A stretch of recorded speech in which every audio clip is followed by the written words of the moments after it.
জান্নাতে যাওয়া যাবে না। কেননা আল্লাহ আমার রাসূলকে এতটা মহব্বত করেছিল। নামাজেও রাসূলের নাম রয়েছে, আযানেও রাসূলের নাম রয়েছে, ইকামাতেও রাসূলের নাম রয়েছে।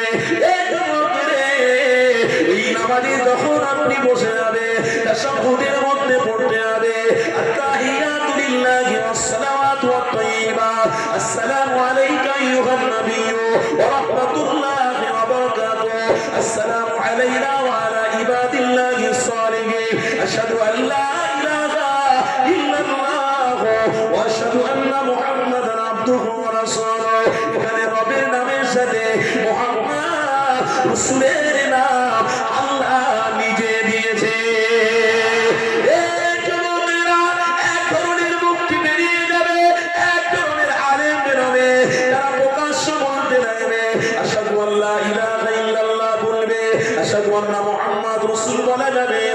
এটা না জায়েজ, এটা হারাম, এখন থেকেই শুরু হয়ে গেছে।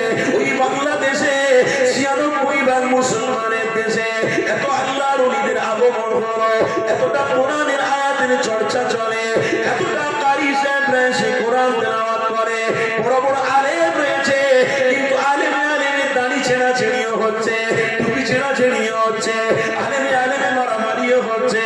এই যুবকেরা কেন আল্লাহ নবীকে প্রকাশ্য তারা মানে নে, শুধু মেনেছে দাড়ি টুপি দিয়ে, অন্তর দিয়ে মানতে পারে নে। এই নবীর দিওয়ানারা এই পশ্চিম বাংলাতে আমরা হতে দেব না।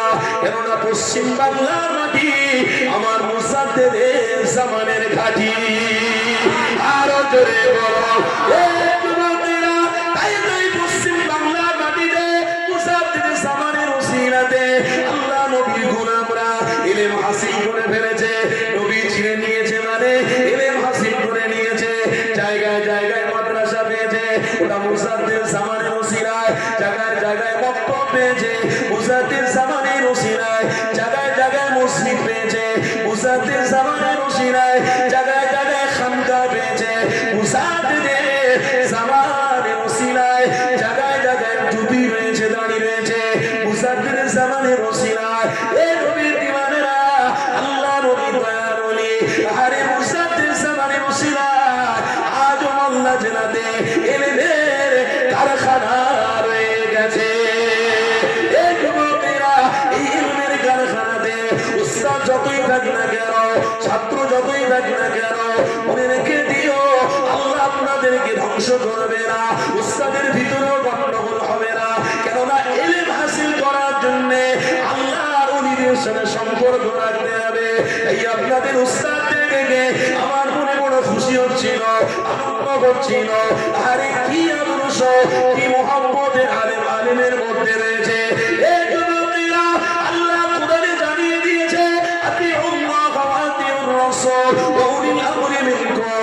আমার আল্লাহ কোরআনে জানাতে দিয়েছে আমার বান্দারে আতিউল্লাহ, আমার ইতাআত করো, আতিউর রাসূল, আমার রাসূলুল্লাহকে ইতাআত করো। আমার রাসূলুল্লাহর কাছে গেলে আল্লাহ পেয়ে যাবে। এবার নবী যদি না থাকে সেখানে কাকে আপনি খুঁজবেন? আল্লাহ আল্লাহ নবী ইতাআত কোথায় থেকে পাবে? আল্লাহ কোরআনে জানিয়ে দিয়েছে ওয়া উলিল আমরি মিনকুম। আমি আল্লাহ জানিয়ে দিলাম হাক্কানি ওলিদের সহবাদে তোমরা থাকবে ইনশাআল্লাহ। সেখানে মহব্বত, ভাতৃত্ব, ভালোবাসা, আদরও থাকবে, রাসূলের সুন্নাত থাকবে। আল্লাহর গোলাম, নবীর গোলামরা এরে মুহাম্মদ রাসূলকে মহব্বত করতে থাকবে।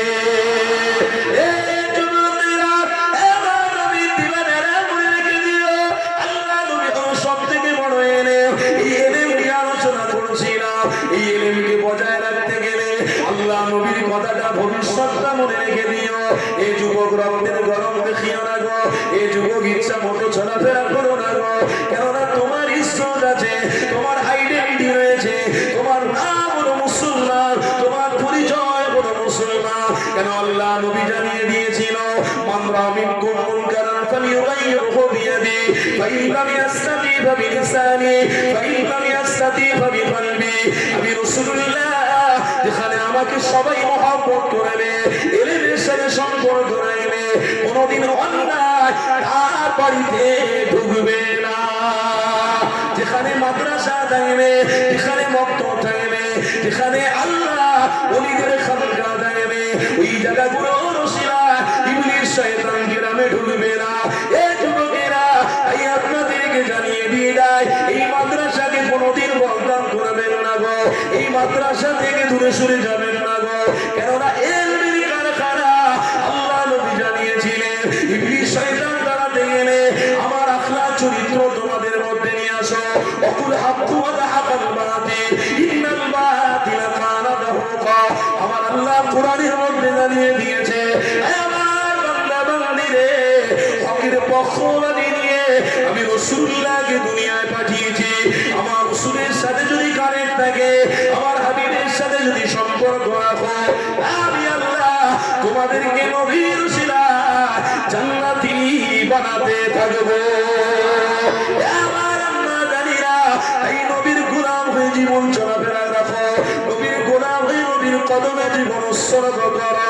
এই যুবকেরা আব্বারা তরুণেরা এই কথাটা বলতে গিয়ে আমার একটা হাদিস মনে পড়ে গেল, এই ছোট্ট হাদিসটা আপনাদেরকে শুনিয়ে দিই। আল্লাহ নবী দুনিয়ার বাদশা হাবিবুল্লাহর অনুসারীরা মনে রেখে দিও, আমার নবী পাককে মহব্বত করেছিল একজন সাহাবী হযরত উসমান। আমার নবী পাক যখন মক্কা জমি ছেড়ে দিয়ে মদিনা জমিনে আসলেন, আল্লাহ নবী মদিনা জমিনে এসে জানাতে লাগলেন এই মদিনার মানুষেরা আমি রাসূলুল্লাহ জানিয়ে দিই আমার পানির বড় কষ্ট হতে লেগেছে। আল্লাহ নবী সাহাবারা জানাতে লাগলো ইয়া রাসূলুল্লাহ হাবিবাল্লাহ কি করতে হবে বলে দেন। আল্লাহ নবী জানাতে লাগলেন বৃষ্টি পানি যদি পাওয়ার জন্য নিয়ে আসবে। নবী সাহাবারা চুপ করে রয়েছে, কথা বলছেন না। আল্লাহ নবী জানাতে লাগলেন আমার সাহাবারে আমার জন্য কেউ বৃষ্টি পানির ব্যবস্থা করে দিতে পারবে? ওই সময়তে কোন সাহাবা কথা না বলে একজন দাঁড়িয়ে বলেছিলেন ইয়া রাসূলুল্লাহ হাবিবাল্লাহ বিয়াদবি নেবেন না, আমি আপনার জন্য বৃষ্টি পানির ব্যবস্থা করব। এই যুবকেরা আল্লাহ নবী জানাতে লাগলেন উসমান তুমি কেমন করে ভেবে নিলে এই মদিনার জমিনে বৃষ্টি পানি হয়ে গেছে? আল্লাহ নবী সাহাবী জানাতে লাগলেন ইয়া রাসূলুল্লাহ ইয়া হাবিবাল্লাহ অবশ্যই আল্লাহ নবী হলো সবথেকে বড় এলেম। আল্লাহ নিজে পাঠিয়েছেন রাসূলুল্লাহকে। এই কোরআনের মধ্যে আল্লাহ জানিয়ে দিয়েছে মা কানা মুহাম্মাদুন আবা আহাদিন মির রিজালিকুম ওয়ালাকিন রাসূলুল্লাহ। রাসূলুল্লাহ হলো আল্লাহ সবথেকে প্রিয় তিনি, রাসূলুল্লাহ হলো আল্লাহ সবথেকে বড় নিয়ামত, রাসূলুল্লাহ হলো আল্লাহ আইডেন্টিটি সার্টিফিকেট জান্নাত। এই যুবকেরা হযরত উসমান গনি জানাতে লাগলেন ইয়া রাসূলুল্লাহ হাবিবাল্লাহ হুজুর আমি জানি আল্লাহ আপনাকে নবী করে পাঠিয়েছে, আপনার সাথে তাল্লুক আর সম্পর্ক আল্লাহ রয়েছে। ইয়া রাসূলুল্লাহ আপনার জবানি কথা আল্লাহ কোনদিন ফিরত দেবেন না, আপনি বলতে দেরি আমার রবের দরবারে কবুল হতে দেরি হবে না। এই যুবকেরা হযরত উসমান গনির ইলমের উপরে একটু বিশ্বাস করো। কিতাবের মধ্যে রয়েছে আল্লাহ নবী সাহাবী উসমান গনি ওই সময় জানাতে লাগলেন ইয়া রাসূলুল্লাহ হাবিবাল্লাহ আমি মদিনা জমিনে গিয়ে কোন না কোন জায়গায় থেকে আপনার জন্য মিষ্টি পানির ব্যবস্থা নিয়ে আসবো। হযরত উসমান গনি বেরিয়ে গিয়ে ওই মদিনা জমিন ঘুরে ঘুরে আল্লাহ নবীর কথা মতো কোন না কোন কুয়াতে আল্লাহ মিষ্টি পানির ব্যবস্থা করে দিয়েছে।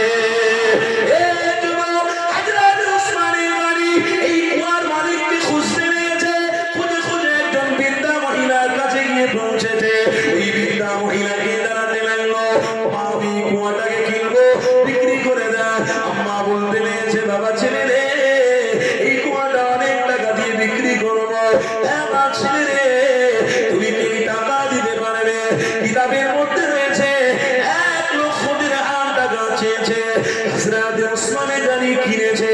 ওই কুয়ার পানিটা নিয়ে আল্লাহ নবীর দরবারে হাজির হয়েছে। আমার নবী পাক জিজ্ঞাসা করতে লেগেছে এ উসমান তুমি কি পানি পেয়েছো বাবা? ইয়া রাসূলুল্লাহ হাবিবাল্লাহ আপনার কথা হলো হক, আপনি হলেন সবথেকে বড় ঈমান, আপনি হলেন সবথেকে বড় ঈমান। এসেছি। এ বাবা উসমান, তুমি কি কুয়ায় না বলে পানি নিয়ে এসছো, না কুয়া খরিদ করে নিয়ে এসছো? ইয়া রাসূলুল্লাহ, হাবিবাল্লাহ, আমি কুয়ার পানি নিয়ে বলে নিয়ে আসিনি। ওই কুয়াটাকে 1 লক্ষ দিরহাম টাকা দিয়ে খরিদ করে নিয়ে এসেছি। আল্লাহ নবী মুস্কি হাসি হেসে বলেছিলেন, এ উসমান, আমার নবীকে মহব্বত করেছো এত কেন? এ উসমান, রাসূলুল্লাহর সাথে এত তাল্লুকাত সম্পর্ক কেন? আল্লাহ নবী জানাতে চাইলেন, এ উসমান বলো বলো। হযরত উসমান বলেছিল, ইয়া রাসূলুল্লাহ, হাবিবাল্লাহ, আল্লাহ সবথেকে বড় ইলম বানিয়েছে আল্লাহ মুহাম্মদ মুস্তাফাকে। যেনার ওসিলায় সবাই জান্নাতে যাবে, যেনার ওসিলাতে নাজাত পাবে, যেনার ওসিলায় ফুলসিরাত পার হবে। আমি উসমান আমার হাবিবের জন্য সবকিছু করতে রাজি রয়েছি। কেন? আমার হাবিব হলো ইলম, ইলমকে যদি ভালোবাসি, আল্লাহ হাবিবের ওসিলায় জান্নাতি বানাবে। আরো জোরে বলো, কার ওসিলায় জান্নাতি বানাবে আল্লাহ? এই বলেন, কার ওসিলায়? হ্যাঁ, আসছে। এবার থেকে সব মারামারি করবেন তো, স্বামী স্ত্রী ঝগড়া করবেন। এবার থেকে হারাম জিনিসের দিকে যাবেন। মাদ্রাসা, মসজিদ, খানকায় সব লক্ষ্য করার দরকার নেই। কে কেড়ে নেবে বলছে, কেড়ে নেবে। আপনি জানেন না যে আপনার কপালে কি দুঃখ, আপনি জানেন না আপনার কপালে কি দুঃখ। হযরত উসমানে গনি বলছেন, আমি ইলমকে, আমি রাসূলকে মোহাব্বত করে সবুৎসর্গ করতে রাজি, একটাই কারণে। কেন? ইলমের সাথী হলে জান্নাত হবে। আরো জোরে বলবেন না, আরো চিল্লে বলবেন না, ইলমের সাথী হলে আমি জান্নাতি হয়ে যাব। আর মাদ্রাসার বাচ্চাদের সাথী হলে নাজাত পাওয়া যাবে না। মাদ্রাসার সাথে একটু নামটাকে জড়িয়ে রাখলে জান্নাতি হওয়া হবে না। কেন? এই কানেক্ট, এই সম্পর্কটা আল্লাহ নবী পর্যন্ত পৌঁছাচ্ছে, নবী থেকে ডাইরেক্ট আল্লাহ পর্যন্ত যাচ্ছে। চলে বলবেন না, একটু মহব্বতে বলবেন না, এত সহজ নয়। সামনে বাবা, একটু সামনে আসেন না বাবা, ওই জায়গা সব বুঝতে পারছেন, সামনে ফাঁকা আছে, একটু সরে আসেন না বাবা। এই তো দেখতে দেখতে কেটে গেল 2 ঘন্টা চুই চুই। আমার পরে হুজুরকে আসবেন, দোয়া করবেন। সময় কি করে কাটালো বুঝতে পারলেন? এইভাবে আমাদের জীবনের সময় কেটে যাচ্ছে। কেউ আমরা বসছি, সরে সরে আসেন বাবা। দরুদ শরীফ, আল্লাহুম্মা সাল্লি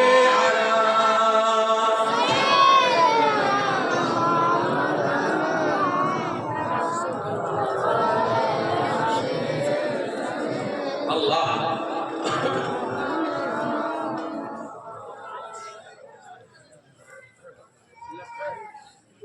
सिलेक्ची सिलेक्ची एक लाने के लिए बोलिए ना, हमें भी नहीं लग रहा, लगेगा ना, थोड़ा एक फोन करते हैं जी। अल्हम्दुलिल्लाह, तो भी देना ना रे तिले।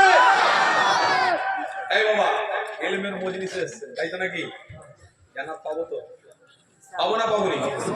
এই কারো কথা শুনে আমরা এসেছি নাকি?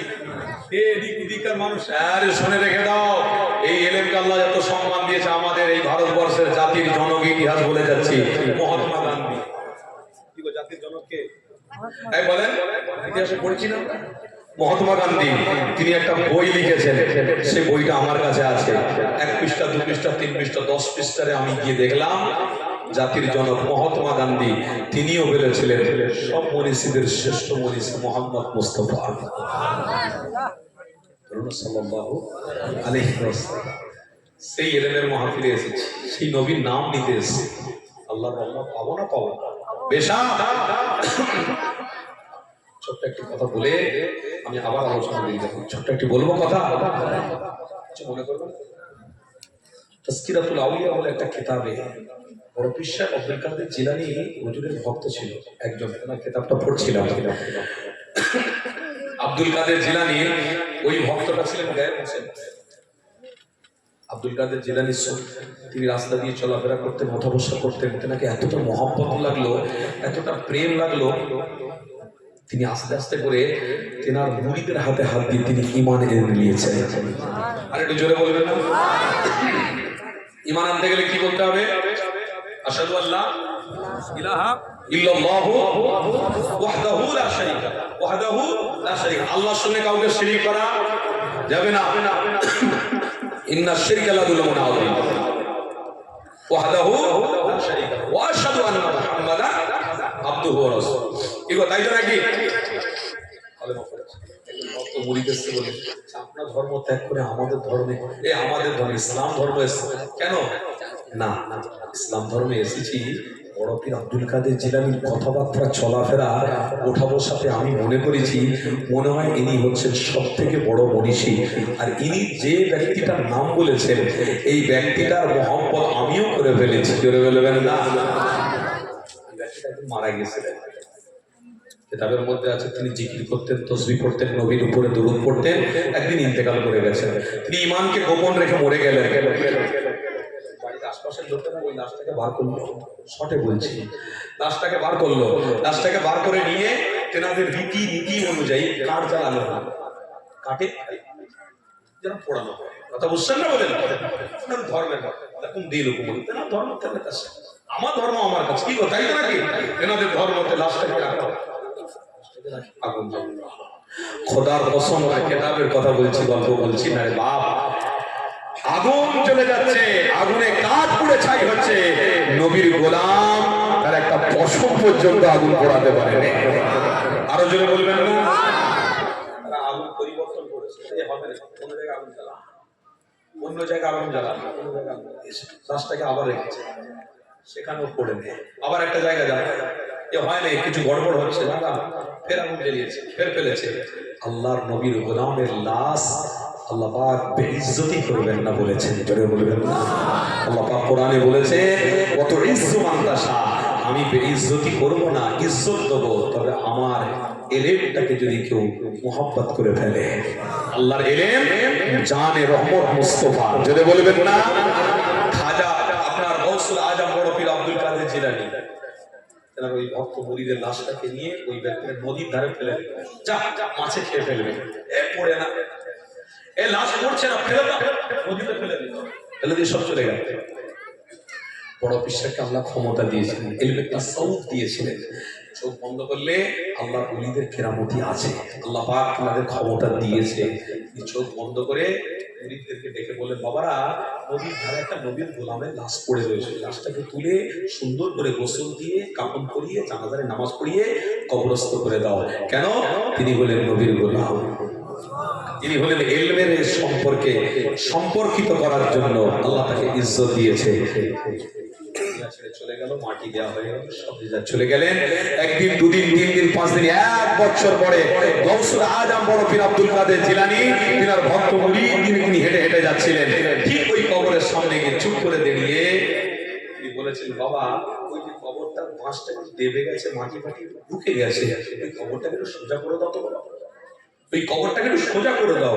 হুজুর ঠিক আছে, তবে আমি গৌসুল আজম নিজের চোখে দেখতে পাচ্ছি যে কবরটা তোমরা সোজা করবে, ওই কবরে যে লাশ রয়েছে দেখবে ওই লাশটাকে নবীর গোলাম আল্লাহ তাকে লাশটাকে হেফাজত করে রেখেছে। আমি গৌসুল আজম আমি দেখতে পাচ্ছি ওই বাঁশটাকে যখন তোমরা ঠিক করবে, লাশ কবরটাকে যখন মাটি দিয়ে ঠিক করবে, আমি গৌসুল আজম বলছি কবর থেকে এক ধরনের খুশবু বেরোচ্ছে। এলেমের সাথে সম্পর্ক রাখলে এইরকম আল্লাহ আপনাকেও ইজ্জত সম্মান দেবে, তাই তো নাকি? তাহলে জীবনে যতদিন বেঁচে থাকবে ততদিন এলেমের সাথে সম্পর্ক থাকবে। এলেম হলো নবী, আর নবীর ঘর মাদ্রাসার সাথে সম্পর্ক সবার দরকার আছে না নাই? দেখি কোন মাদ্রাসার একটা ইট কেউ খসিয়ে নাই কি, দেখি দেখি কে আছে মাদ্রাসার একটা ইট কেউ খসিয়ে নাই কি, কবরস্থানের কোন লাশকে কেউ তুলে নেয় কি, দেখি কেউ মসজিদের একটা ইট খসিয়ে নাই কি। না, যতদিন বেঁচে থাকবো, রক্ত যতদিন শরীরে থাকবে ততদিন এলেমের ওসিলায় জীবন দিতে আমরা তৈরি থাকবো। বলুন ইনশাআল্লাহ। পয়সা দিয়ে নয়, শুধু অর্থ দিয়ে নয়, জীবন দিতেও তৈরি থাকবো। বলুন ইনশাআল্লাহ। চলে বলবেন না? নবী মুহাম্মদের অনুসারীরা ইলমের মাহফিলে এসেছেন, ওই মাদ্রাসা জীবন ভর চলবে।